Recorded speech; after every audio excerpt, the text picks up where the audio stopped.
কিছুদিন আগের পাক ভারত যুদ্ধে পাকিস্তান একাই ভারতের 3টি রাফাল সহ মোট 5টি যুদ্ধবিমান ভূপাতিত করে। আর পাকিস্তানের এই সফলতায় সবচেয়ে বড় অস্ত্র হিসেবে ব্যবহৃত হয় চীনের যুদ্ধবিমান জে-10সি, যেটি এখন পাকিস্তানের হাতের তলোয়ার।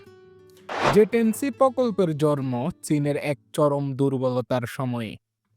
তখন চীনের নিজস্ব আধুনিক যুদ্ধবিমান ছিল না, রাশিয়ার তৈরি সুখোইয়ের উপর নির্ভরতা ছিল চূড়ায়। সেই জায়গা থেকে চেন্দু এয়ারক্রাফট কর্পোরেশন তৈরি করে জে-10সি, কিন্তু যা ছিল কেবল শুরু। 2017 সালে জে-10সি নামে এক নতুন দানব আত্মপ্রকাশ করে। এখন প্রশ্ন, এটা শুধু আপগ্রেড নাকি আসলেই গেম চেঞ্জার? জে-10সি হলো একক ইঞ্জিন বিশিষ্ট ডেল্টা উইং প্লাস কার্নাট কনফিগারেশন যুদ্ধবিমান। এর প্রধান অস্ত্র কেএলজে-10 রাডার একসাথে 10টির বেশি টার্গেট ট্র্যাক করতে পারে। পিএল-10 ও পিএল-15 মিসাইলের মাধ্যমে এই যুদ্ধবিমান 200 কিলোমিটারেরও বেশি দূরের শত্রু বিমান ধ্বংস করতে পারে। 11টি হার্ড পয়েন্ট, যেখানে লাগানো যায় গাইডেড বোমা, অ্যান্টিশিপ মিসাইল কিংবা ইসিএম পড।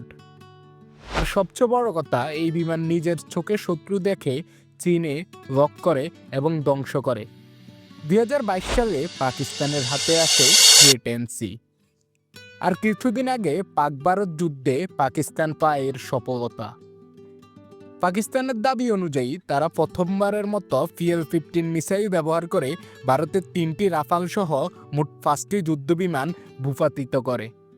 যদিও ভারত বিষয়টিকে অস্বীকার করেছে, কিন্তু স্যাটেলাইট ফুটেজ ও রাডার লক প্রমাণ করে দিয়েছে জে-10সি এর সক্ষমতা।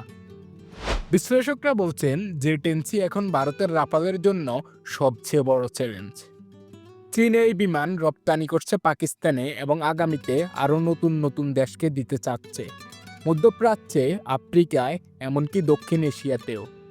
কেন এই বিমান নিয়ে এত আলোচনা?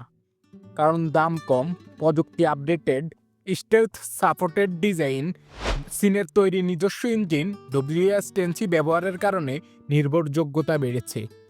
সম্প্রতি হঠাৎ করে বাংলাদেশের সোশ্যাল মিডিয়া, ইউটিউব, এমনকি কিছু নিউজ চ্যানেলে ছড়িয়ে পড়ে বাংলাদেশ নাকি জে-10সি যুদ্ধবিমান কিনছে। কেউ বলছে চুক্তি হয়ে গেছে, আবার কেউ বলছে এটা নাকি শুধু গুজব। আসলে সত্যটা কি? প্রথমেই জানি, বাংলাদেশ বিমান বাহিনীর ফোর্সেস গোল 2030-এর আওতায় একটি মাস্টার প্ল্যান রয়েছে, যার লক্ষ্য আধুনিক মাল্টিরোল যুদ্ধবিমান সংগ্রহের পরিকল্পনা। তবে এখন পর্যন্ত বাংলাদেশ সরকার বা বিমান বাহিনী জে-10সি কেনার বিষয়ে কোনো অফিসিয়াল ঘোষণা দেয়নি। তাহলে কেন এই আলোচনা এবং সম্ভাবনা কতটা বাস্তব? চীনের সাথে বাংলাদেশের প্রতিরক্ষা সম্পর্ক দীর্ঘদিনের। আমাদের বেশিরভাগই এয়ার ডিফেন্স সিস্টেম, রাডার ও ফাইটার জেটই চীনা উৎস থেকে।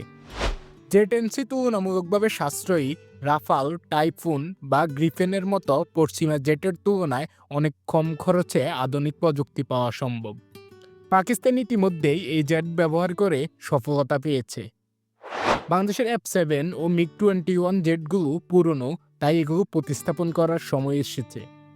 তবে সামরিক বিশ্লেষকদের মতে বাংলাদেশ যদি সরাসরি পঞ্চম প্রজন্মের জেট নাও নেয়, তাহলে অন্তত 4++ জেনারেশনের জে-10সি একটি ব্যবহারযোগ্য ও বাস্তবসম্মত অপশন হতে পারে। বিশেষ করে যদি ভারত, মিয়ানমার বা আঞ্চলিক দেশগুলো আধুনিক এয়ারক্রাফট মোতায়েন বাড়ায়। তাহলে কি সত্যিই বাংলাদেশের আকাশে জে-10সি উড়বে? সত্যিটা হলো এখনও নিশ্চিত কিছু বলা যাচ্ছে না। তবে এয়ার পাওয়ার এখন শুধু প্রতিরক্ষা নয়, কূটনৈতিক চাপ মোকাবেলায় অন্যতম স্ট্র্যাটেজিক অস্ত্র।